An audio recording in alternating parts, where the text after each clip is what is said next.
Hi friends, welcome to my classroom. বন্ধুরা, এই ভিডিওতে ক্লাস 5-এর রায়মার্টিন প্রশ্নবিচিত্রা 2025 এর বিজ্ঞানের বা পরিবেশ ও বিজ্ঞানের যে 2 নম্বর স্কুল আছে, এটা Boral high school HS, page number আছে 208, আর এটা সেকেন্ড সামেটিভ ইভ্যালুয়েশনের প্রশ্ন।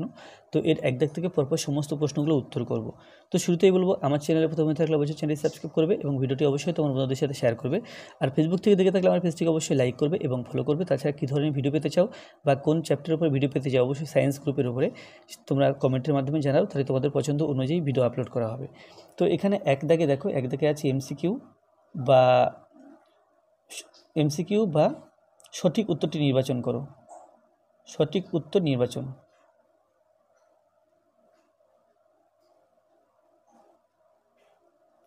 তাহলে একের একে আছে পরিবেশ দিবস পালন হয়, এটা ক উত্তর হবে।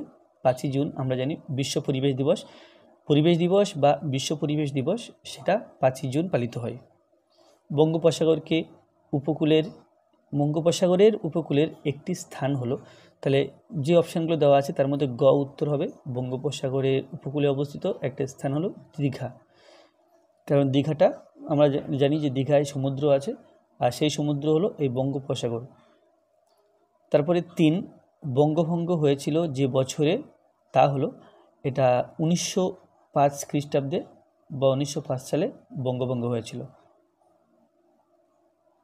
1905 সালে বঙ্গভঙ্গ হয়েছিল। আর বঙ্গভঙ্গ হওয়ার কারণে যে আন্দোলন হয়েছিল সেটাও বলা হয় বঙ্গভঙ্গ আন্দোলন, সেটাও এই 1905 সালে হয়েছিল। তাহলে বঙ্গভঙ্গ হয়েছিল যে বছরে, তা হলো 1905। তারপরে 4 দাগে আছে সুন্দরবনের একটি নদী হলো, তাহলে সুন্দরবনে অনেকগুলো নদী আছে, মাতলা নদী, বিদ্যাধরী নদী। তো এখানে খ উত্তর হবে খ, এটা বিদ্যাধরী নদী। তারপরে 5 দাগ, মুর্শিদাবাদে মিঠিপুর থেকে নদিয়ার নবদ্বীপ পর্যন্ত গঙ্গার নাম কি? মুর্শিদাবাদের মিঠিপুর থেকে নদিয়ার নবদ্বীপ পর্যন্ত গঙ্গার নাম ভাগীরথী। তাহলে গঙ্গার বিভিন্ন জায়গায় বিভিন্ন রকমের নাম। তো এখানে মুর্শিদাবাদের মিঠিপুর থেকে নদিয়ার নবদ্বীপ পর্যন্ত গঙ্গার নাম আছে ভাগীরথী, অর্থাৎ ভাগীরথী নদী বলা হয়। গঙ্গা নদীকেই ভাগীরথী নদী বলা হয়। অ্যাকচুয়ালি ভাগীরথী নদীটা গঙ্গা নদীর একটা পার্ট বা একটা অংশ। এরপরে 6 দাগ, একটি প্রাকৃতিক কীটনাশক হলো, আমরা জানি নিম পাতা প্রাকৃতিক কীটনাশক। এমনকি বিভিন্ন গাছে স্প্রে করার সময় আমরা নিম তেল স্প্রে করি, রাসায়নিক কীটনাশক ব্যবহার না করে নিম তেল স্প্রে করি। তো নিম পাতাও কিন্তু একটা প্রাকৃতিক কীটনাশক, অর্থাৎ কীটনাশক হিসাবে আমরা নিম পাতা ব্যবহার করতে পারি। কোনো রাসায়নিক বিষ বা রাসায়নিক কীটনাশক ব্যবহার না করে নিম পাতা ব্যবহার করলে প্রায় কাছাকাছি কাজ হয়। 1.7 আছে বাঁশের কেল্লা তৈরি করেছিলেন, এটা হবে খ, অর্থাৎ তিতুমির বাঁশের কেল্লা তৈরি করেছিলেন। সুন্দরবনের বিখ্যাত প্রাণীটি হলো, এটা উত্তর হবে গ, রয়্যাল বেঙ্গল টাইগার। তাহলে সুন্দরবনে অনেক প্রাণী আছে, কিন্তু বিখ্যাত প্রাণী হচ্ছে রয়্যাল বেঙ্গল টাইগার। এরপরে 1.9 বা 9 দাগ, বন্দে মাতরম গানটির রচয়িতা হলেন বঙ্কিমচন্দ্র চট্টোপাধ্যায়। বন্দে মাতরম গানটির রচয়িতা খ উত্তর, খ বঙ্কিমচন্দ্র চট্টোপাধ্যায়। আর 10 আছে একটি লুপ্তপ্রায় মাছ, এটা হবে ক, সরপুঁটি মাছ হলো একটা লুপ্তপ্রায় মাছ।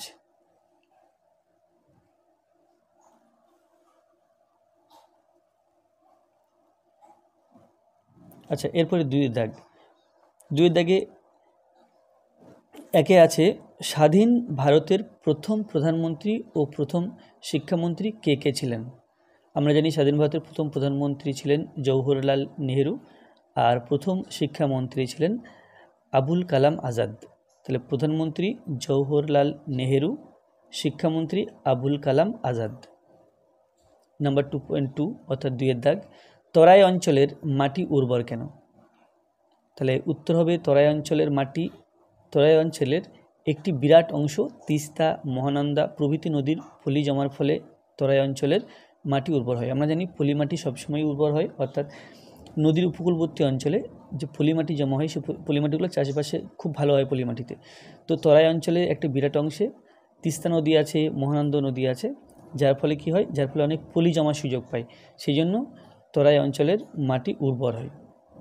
উর্বর মানে চাষবাসের ক্ষেত্রে ভালো। তাহলে আমাকে লিখতে হবে তরাই অঞ্চলের একটি বিরাট অংশে তিস্তা, মহানন্দা প্রভৃতি নদীর পলি জমার ফলে তরাই অঞ্চলের মাটি উর্বর হয়। এরপরে 3, নিত্যবহ নদীতে সারা বছর জল থাকে কেন? তাহলে নিত্যবহ নদীগুলো সাধারণত বরফ গোলা জলে পুষ্ট থাকে, তাই সারা বছর জল থাকে। নিত্যবহ নদী বরফ গোলা জলে পুষ্ট, তাই নিত্যবহ নদীতে সারা বছর জল থাকে। অ্যাকচুয়ালি বরফ গোলা জল, বরফ তো সারা বছরই গলে, সেই জন্য জলও সারা বছর থাকে।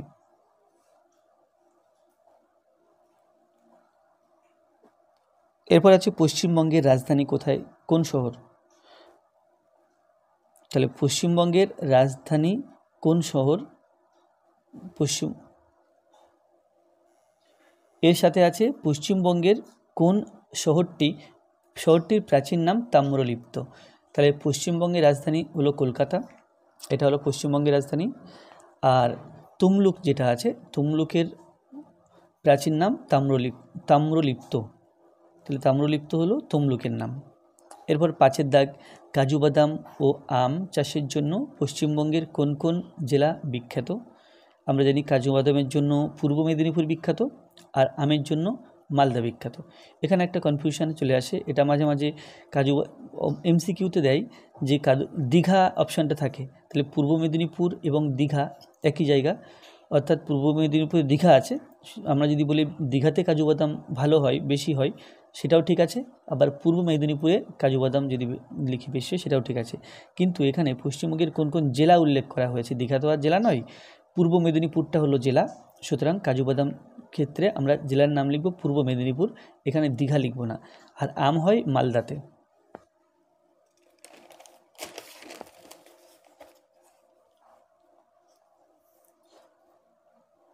তারপরে আছে 3 দাগ, ধাপ চাষ কি? বেশি রাসায়নিক কীটনাশক ব্যবহারের একটি অসুবিধা লেখো। ডিভিসি এর পুরো নাম কি? তাহলে ধাপ চাষ হলো পাহাড়ের ঢালু জমিতে সিঁড়ির মতো ধাপে ধাপে জমি কেটে চাষ করাকে ধাপ চাষ বলে। এবার তাহলে প্রথম ধাপ চাষ কি, তার উত্তর এখান থেকে এ পর্যন্ত হলো। আচ্ছা, তারপরে সেকেন্ড পার্ট, অর্থাৎ বেশি রাসায়নিক কীটনাশক ব্যবহারের একটি অসুবিধা লেখো।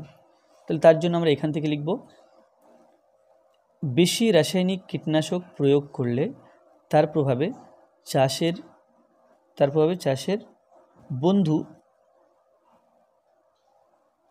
বন্ধু পোকারা মারা যাবে। এর ফলে মাটির উর্বরতা কিছুটা কমবে এবং প্রজাপতি, মৌমাছি, বিভিন্ন ফড়িং এর অভাবে পরাগযোগে অসুবিধা হবে, ফলে ফসল উৎপাদন কমে যাবে। আর ডিভিসি এর পুরো কথা হলো D for Damodar, V for valley, আর সি ফর কর্পোরেশন। তাহলে DVC for Damodar valley corporation.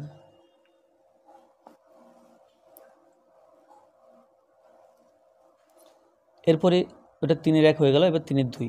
এখানে জেলা আছে এবং তার সদর শহর। তাহলে দার্জিলিং জেলা, এর সদর শহর হলো দার্জিলিং। কালিম্পংয়ের সদর শহর কালিম্পং, আর হাওড়া এর সদর শহর হাওড়া। আর পরবর্তী পাঠ ছিল 2 দাগের, শান্তিনিকেতন আশ্রম বিদ্যালয় আছে বীরভূম জেলার বোলপুর শহরে। তো এটা কমপ্লিট হলো। সুতরাং আজকে ভিডিওটি এই পর্যন্ত। ভিডিওটি ভালো লাগলে অবশ্যই লাইক করবে, কোনো প্রশ্ন থাকলে কমেন্টে জানাবে, আর আমার চ্যানেলে প্রথম হয়ে থাকলে অবশ্যই চ্যানেলটি সাবস্ক্রাইব করবে এবং ভিডিওটি অবশ্যই তোমার বন্ধুদের সাথে শেয়ার করবে। ধন্যবাদ।